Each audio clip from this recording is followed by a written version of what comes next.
What's up, y'all? Welcome back to Bass Fishing Declassified. In this video, I'm going to share the 3 rules of fall swinghead fishing. Let's get into it. Rule number 1 of fall swinghead fishing is chase the clouds.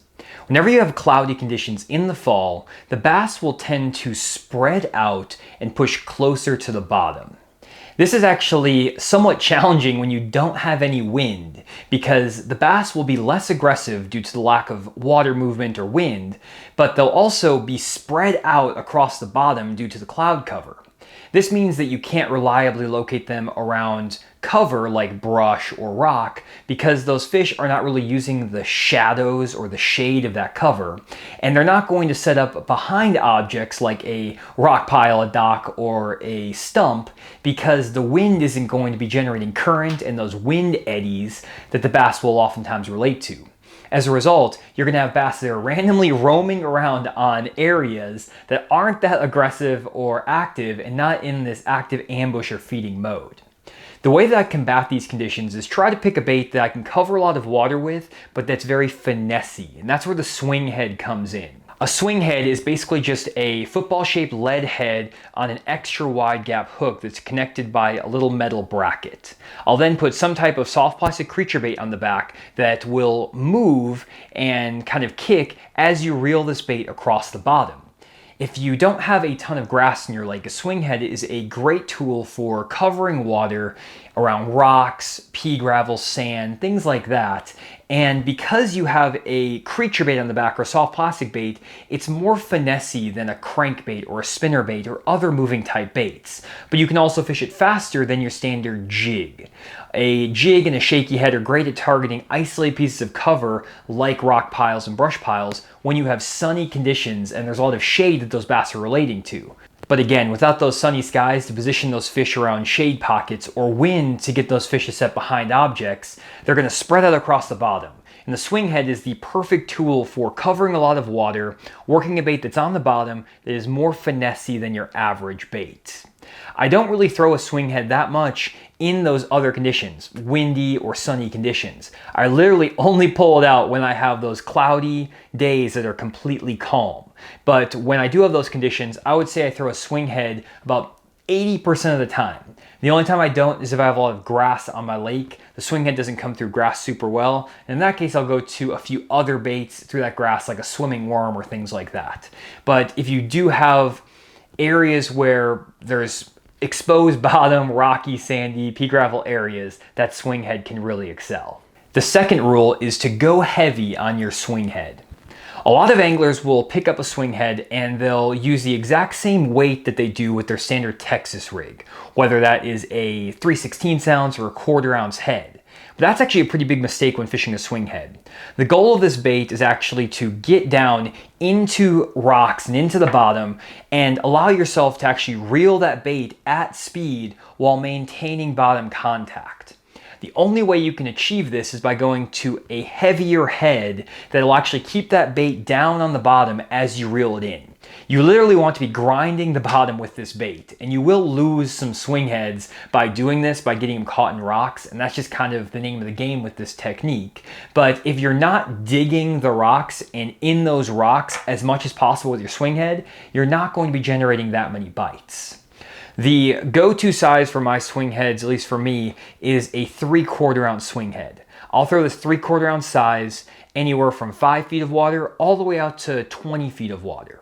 If it is deeper than that and I want to throw something that gets down like 30-foot range, I actually have some 1 ounce swing heads that I've had custom made over the years, and they work really, really well. They're just not that easy to find a 1 ounce swing head. And if I'm fishing in really thick rock that's in less than 5 feet of water, I will go down to a 1/2 ounce swing head because I won't get hung up as much and you won't lose as many. But when you're throwing this 3/4 ounce swing head, you're going to be able to maintain that bottom contact and grind that thing through those rocks really, really well. My normal retrieve is literally cast that thing out and reel it in at a pretty steady pace, almost like you're fishing a spinner bait or kind of medium retrieve on a crankbait.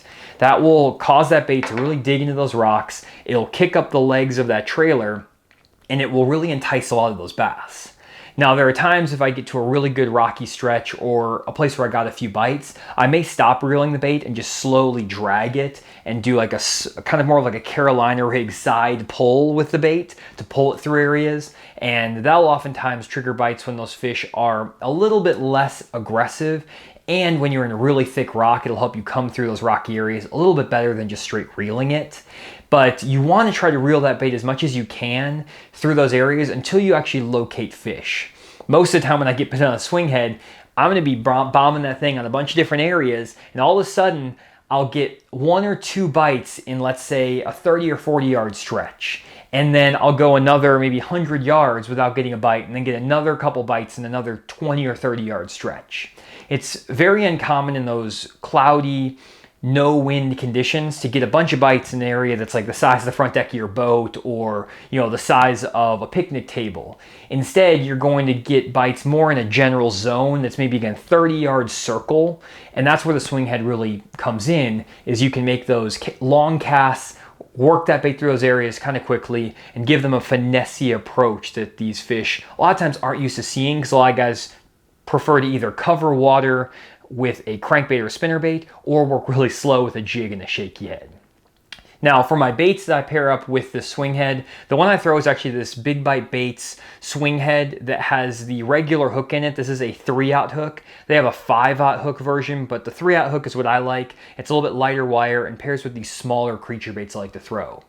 The one I've been throwing and experimenting with a little bit recently just to try something different is this Crush City cleanup craw, and it's a nice little bait. It pairs really well on the swing head I throw, and it's not that much different from my other favorite bait, which is the Strike King Menace Grub. I was just going to restock on these Menace Grubs and decided to try this cleanup craw just to give the fish a different look. I don't think it makes any difference, to be honest. The Strike King Menace Grub is a great trailer, and it's kind of my #1 go-to, especially when you have semi-stained water. When you have, like, let's say 1.5 to 4 foot of visibility, baits like the cleanup craw or that Strike King Menace Grub work really well. If you get dirtier water, I'll go to a Strike King Rage Craw a lot of times. So when you have like 1.5 foot visibility or less, a Rage Craw will kick up more water and it'll move more water, which tend to get me a few more bites, though it's not that big of a difference. The cleanup craw and the Menace Grub work even in that really dirty water. The only exception I make is when I get to really clear water. So when you have more than 4 foot of water visibility, my #1 go-to bait is this Megabass Bottle Shrimp. This is a little interesting little bait.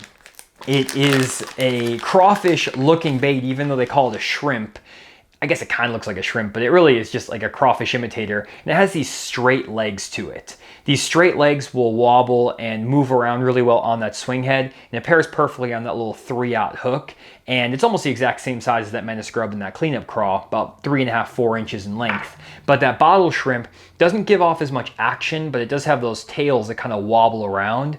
And I find that it works extremely well in that really clear water. It also doesn't smell the best. I don't know what scent they put on this, but the packaging here is literally in Japanese, so I can't read what it says on it. Unfortunately, I need to get a translation on that deal. But that bottle shrimp, you can pick them up actually in Tackle Warehouse. And other than making your hands smell kind of weird, they do work really well in that really clear water. So I will throw that, again, if I'm getting those clear water situations.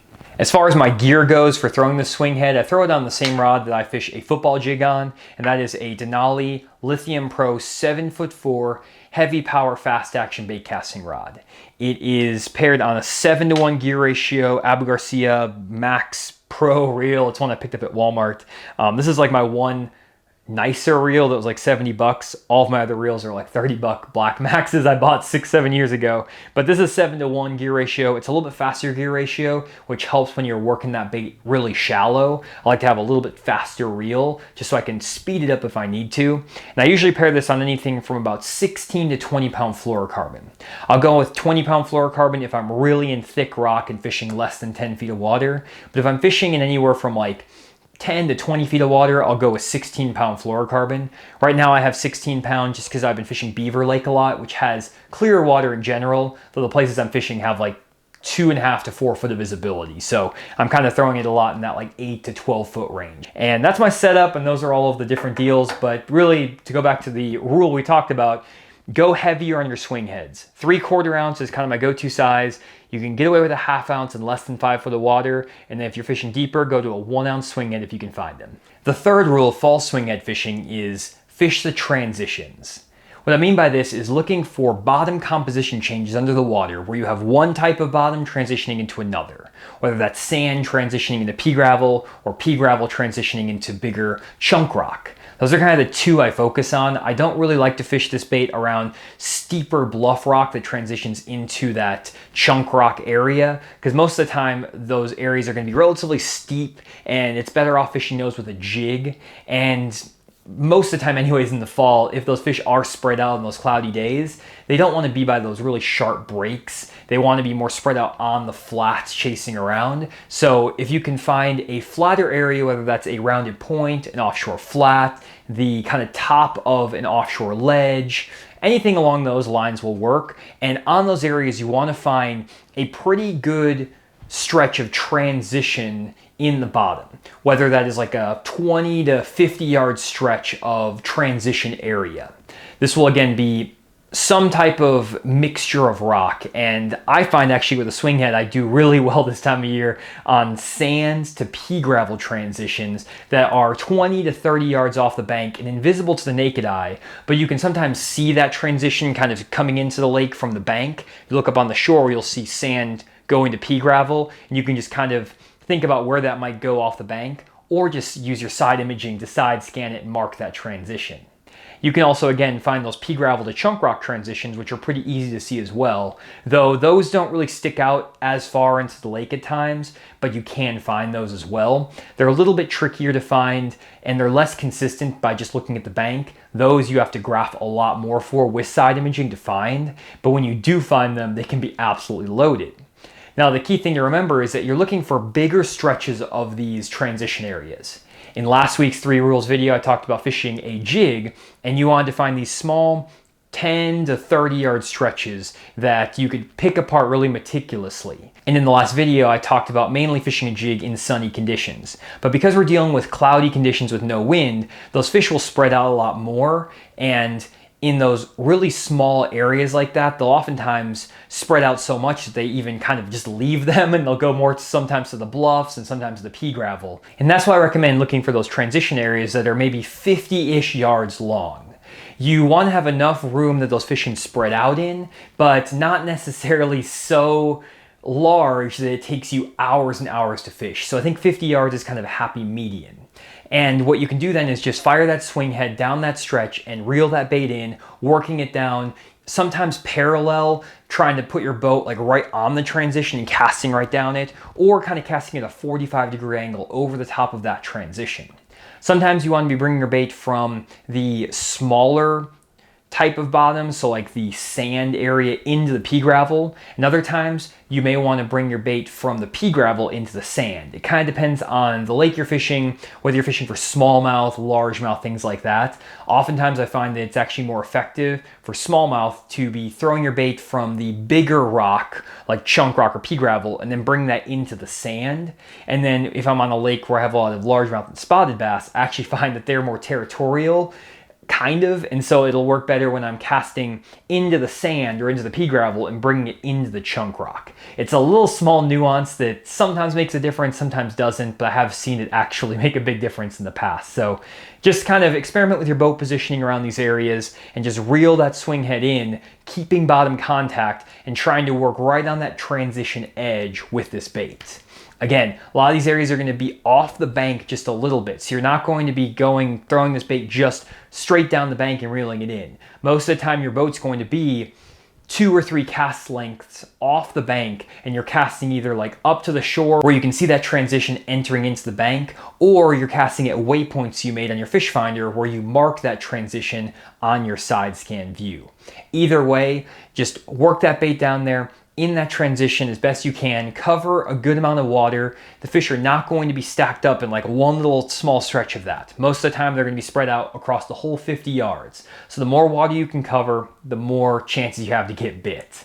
Usually when you get the swing head around the fish, they're going to eat it right away. It's a pretty subtle kind of finessey bait. So I think that the combination of having that bait cause a little bit of ruckus or commotion as it comes across those rocks, and then having that kind of bite-sized profile just gets those fish to react super well. And I catch a ton of fish in the fall on a swing head. It's one of my #1 baits just because it's pretty much the only bait I throw in those cloudy, calm conditions, and it is just a super effective tool for me. So definitely give it a try when you're on the lake this upcoming couple of weeks. They're still biting it super well. Caught them on my last trip on this deal, and they're still going to be biting it basically all the way through December, at least in my area of the country. And it works, I would say, anytime the water temperature is above 48 degrees. So if that water temperature is above 48 degrees, pick up that swing head and give it a try. Hopefully you guys enjoyed this video. If you did, make sure to subscribe to the Bass Fishing Declassified YouTube channel, and we'll see you all next one.